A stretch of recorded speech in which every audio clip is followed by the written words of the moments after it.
I'm Paul Dwyer. I'm the mayor of Tomah. I'm also the owner of a milk hauling business in Tomah, Dwyer Milk Transport. We started in 1989. We're celebrating our 36th year in business. I welcome you all. I'm very, very happy to host this. This is one of the greatest things that's happened in Tomah in a long time. Oh boy. It's always good when you're recognized at a level where Amtrak and the state has decided that this is the place. So again, welcome all of you, and this is a great honor for us. Thank you. Thanks. Everybody, my name is Nick Morales. I'm the city administrator for the city of Tomah, and Gary asked me to just kind of provide some Tomah specific information.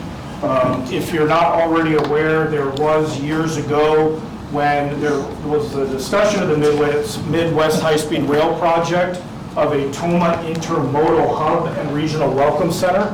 So I put together some information on that as well. I'll kind of join the festivities here and talk about my favorite train ride to start as well. I got my bachelor's degree by attending the United States Naval Academy in Annapolis, Maryland. And so if you've ever been on the East Coast, you know there's basically one main interstate that connects the East Coast. And my dad lived in downtown Philadelphia, which is only a couple hours from Annapolis, Maryland. And my first year, my plebe year, for Thanksgiving, he drives down to pick me up, take me back to his house to celebrate Thanksgiving. And what should have been a 2-hour drive, if you've ever been on I-95, became a 7.5-hour drive. And he said, I love you, but I'm never picking you up for Thanksgiving again. You're going to get on the train and take it up. So from then on, I had to get to the Baltimore, Washington International train station and take the train up, and had a lot of fun memories of taking the train. So not necessarily a Wisconsin train story, but I think this group would appreciate that. During my final job interview with the council last November, they asked me, okay, if you're going to be the director of economic development and zoning, what do you think is the biggest economic development opportunity for the city of Tomah? Fortunately, I had done my research for the position and had pulled Tomah Comprehensive Plan 2045, which the city had just approved that July. The first slide after the cover slide you'll see is the page out of our Tomah Comprehensive Plan 2045 that talks about the Tomah Intermodal Hub and Regional Welcome Center as a part of the Midwest High-Speed Rail project. Now in 2010, the city spent money, right? We paid consultants to do a study for this specific project in partnership with Canadian Pacific Railroad of what would a 60-acre property look like. And that study produced not only improvements to the train station facilities itself, but new shopping centers, new restaurants, new things for people that are now using the train to get here to take advantage of. So that's kind of the genesis of the rest of the presentation of, well, why are we here in Tomah today, right? Why is this group, passenger rail, here in the city of Tomah of all municipalities? And as we see it from our perspective, this has been a decades-long conversation about this project to connect Chicago to Minneapolis and everything in between. But the city was founded in 1855 by Mr. Gillette. You can see a picture of Gillette Park there. So, you know, we're a small city, relatively speaking, right? We're a Class 4 incorporated city. Mr. Gillette founded in 1855. We're incorporated in 1883. We're named after a man named Thomas Caron, who was a fur trader from Green Bay. He immigrated into the Menominee tribe, and they pronounced his name Tomah. And he was informally known as Chief Tomah, and that's why you have the name City of Tomah. Keeping with the Native American tradition and history in our city, this is actually a piece of the ancestral land of the Ho-Chunk Nation. Now their tribal headquarters is just up the interstate in Black River Falls, but there is a significant Ho-Chunk presence here in the city of Tomah. I have met several times with and have what I believe to be a strong partnership with the executive director of their administration office, so their senior non-elected official, Mike Rave. I have made relationships with their theater manager, with their housing director. Their presence here in the community is the community, right? So we try to maintain strong familial-like bonds with the Ho-Chunk Nation, and it's a key piece of who Tomah is. So again, they have a museum and cultural center. It's currently closed because we've had some fires downtown that affected the museum. We're working with them to determine, do we want to do a redevelopment project and still have the facility there, or would you like to help us find a private property owner to buy it and you guys set up something somewhere else? So we're in active negotiations with them in the legislature on the forward of the museum, on the way forward of the museum. Ho-Chunk Cinema, like a lot of movie theaters, did what during the pandemic? Shut down, right. There are few days that go by when Mayor Dwyer and I are not asked, when is Ho-Chunk opening the theater back up? And we are very proud to share through them authorizing us to, that it's going to be open here this fall or winter. They gave us a tour of the inside, state-of-the-art seating. It looks like you're in the cockpit of a space shuttle inside the theater, so we're really excited about that. They have a youth center here, their housing agency is headquartered here, and they have several residential properties. So you can't talk about Tomah without talking about the Ho-Chunk Nation. We have a few historic buildings in the city, and we're looking to expand that as well. Some key geographical features is Lake Tomah. We have a beautiful lake that we're very proud of. We sit on the south fork of the Lemon Wire River, and this is really at the boundary of the driftless region. Right, I kind of like to think of it as it's where the driftless meets cranberry country. Now you can see that we are geographically, though, the incorporated city is only 7.86 square miles, so we have a lot packed into that area. Some other key statistics here. We have 9,570 people. But we have another 20 to 30,000 transients coming through the city every single day. You can imagine, for those with heavy municipal administration experience, the strain that can put on municipal services when we have 9,570 property taxpayers, but we have 40,000 people every day taking advantage of government services. Our median household income, you can see those statistics. One thing we're very proud of is our education rates. We have 92.3% of those aged 25 and older in the city are high school grads, and almost a quarter of our population aged 25 and older have a bachelor's degree or higher. Now what I really want to get into is, starting on the next slide, this is a strategic city. If we look at the graphic where it says Tomah is where the eye divides and the people come together, we can see the stars are those major hubs along a ground line of supply or communication that's connecting Chicago to Minneapolis, and we can see that Tomah is right there in the middle and where we have two interstates connect.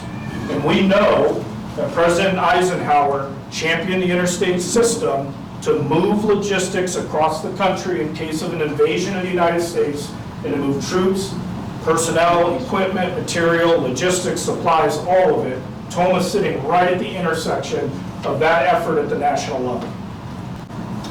On the next slide, what you'll see is further elaboration on the military ground lines of communication and supply. I do want to recognize we have Lieutenant Colonel Holder, who is the Deputy Garrison Commander, correct? And Melissa, am I saying right, Dubois? Yes. Who is the Communications Director for Specialist for Fort McCoy. So we have them here as well, and they can call me out if anything I'm saying is wrong. But Tomah sits in between two major military installations.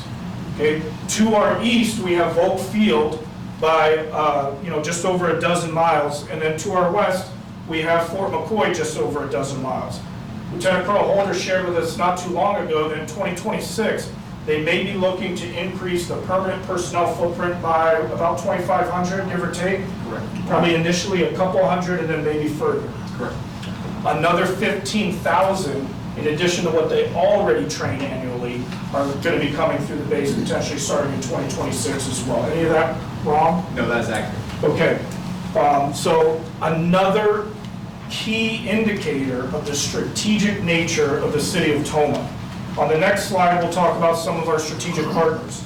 Okay, we already talked about Ho-Chunk Nation, Fort McCoy. A lot of people in the state know about them housing the Afghanistan refugees. Recently, not a lot of people realized that during the Muriel boat lift of the Cuban refugees, they were also housed at Fort McCoy.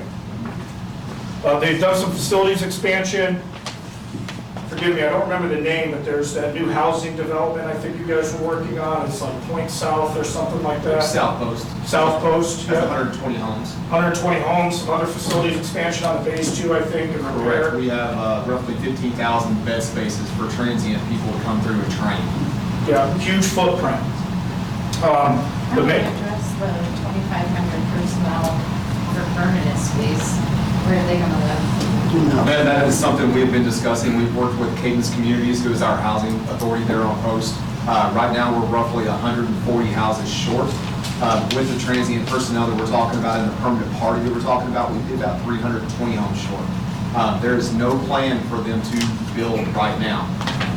We are going to be asking legislation to help us out in pushing Cadence to build more homes to accommodate. And I've talked to Tomah and I've talked to Sparta as well to see if there's any possibility to do any kind of partnership to build for these permanent party personnel. And the answer is yes. You know, we are starving to get those partnerships going. We're looking forward to it. We already talked about Volk Field. We have a VA hospital here. That is significant in this area of the state. As many of you know, this is a rural area. We have veterans that will drive 2 hours to come here to get their care at the VA hospital. So we talk about it's 9,570 residents. Where are all these 20 to 30,000 transients coming from? We have a lot of veterans coming in and out of the city every day, and we love taking care of our veterans. Tomah Health Hospital is on the south end of town. That is also considered a rural critical care center and provides services for a big part of this region. Walmart has a distribution center here that's won national awards within the Walmart Corporation for being one of their most efficient distribution centers in the nation. And then Cardinal Glass, they have a manufacturing facility here. They just a few months ago announced a $70 million expansion of the facility. It will be bringing in approximately 70 to 100 more personnel, mainly of the engineering profession, and they will be implementing a first ever artificial intelligence manufacturing system for their, I forget the name of it, it's glass where you hit a switch and it goes from clear to privacy glass. So they're going to be massively expanding their operation there. I'm sorry, what was it? The tint, right? Yep. Other strategic initiatives we have. So we had a couple fires, devastating fires downtown. Obviously had to do what any responsible city is forced to do, which is issue the raise order to get these structures that now pose a hazard to public safety torn down. They're now torn down. So the downtown is the heart of our city, and we've got some holes in our heart right now that we're trying to patch up. We have several different partners that are working with us to determine what the way forward is. Operation Welcome Home is to address the housing need that Lori was just talking about with where are these soldiers going to go. Lieutenant Colonel Holder, can you say the shortage of homes you guys are looking at one more time? Total's about 320. 320 is what you feel you need. Correct. Our housing study says we need about 400 to 700. Housing is a complex problem. There is no clear solution. And anybody that says the solution is just build more housing doesn't understand just how complex of a situation this is, right? Are we building the right type of housing in the right locations? Are we addressing short-term vacation rentals appropriately? We build 400 to 700 more homes, but 200 of them turn into Airbnbs. Is the right number 400 to 700, or is it 600 to 900, right? So it's a very complex problem. We're working with a lot, but we're working on a project in the north side and the south side. Habitat for Humanity just completed the first ever nationwide cross-mod development in Hillsborough, which is about 45 minutes south of here. It's a city of only 1,200 people, but the homes look great.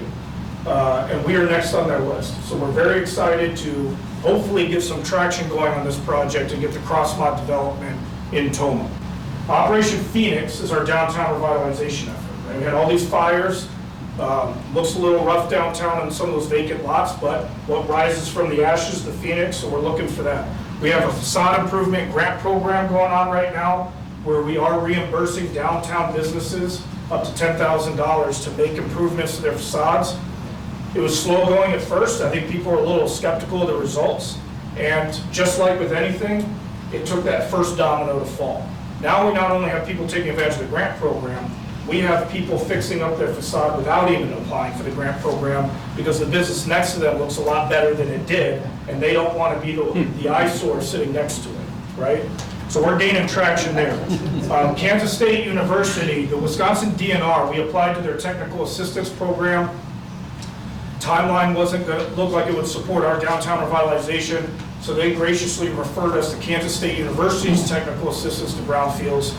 And they were just here Wednesday. We did a community engagement event. We've got a survey active.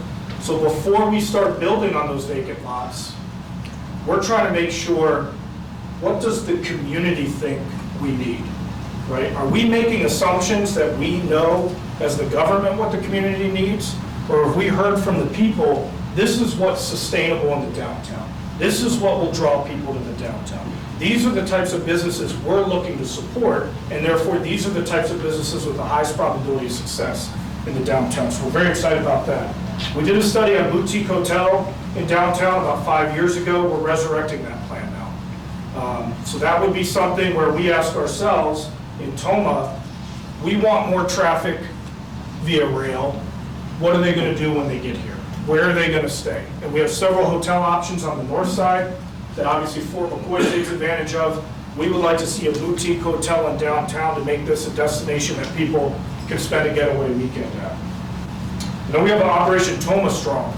We're looking to get a YMCA-like facility built here. We have been in discussions with 2 chief executive officers of YMCA.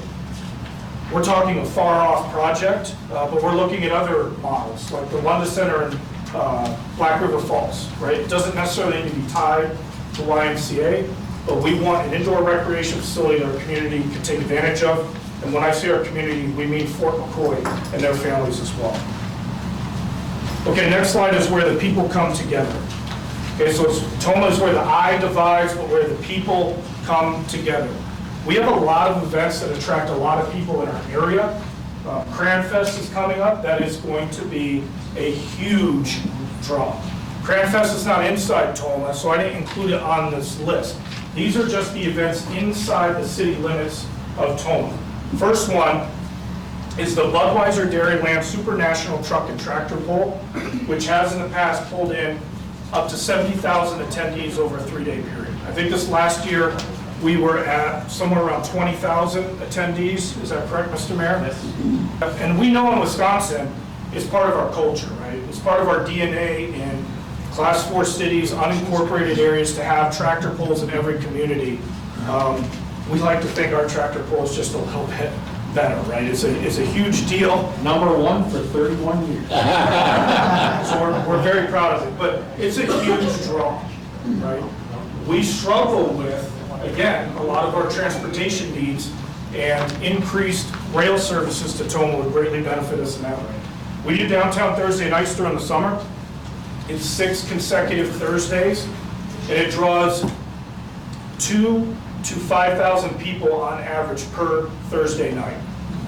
It's a huge community event. The last one is White Snake cover band called Cherry Pie. Yeah, they draw a lot of people. That's our biggest people. Yeah, they draw a lot of people, and you know, our community organizations really benefit from that. We have an organization called NASA, and they're not American Squirrel Association. They're not going to space. They're taking disabled people into the outdoors, and they do a 50-50 raffle. Just by walking around with a little bucket and their roll of tickets, they raised $18,000 during the Cherry Pie event alone. Wow. That was just NASA, right?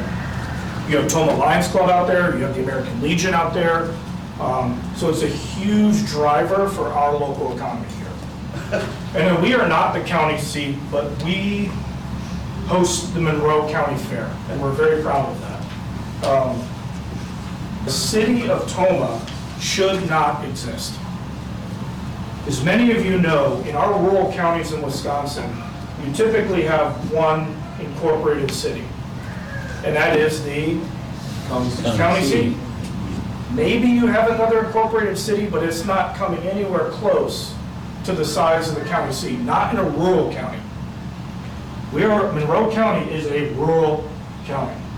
Our population size is the same as the county seat. It's the same.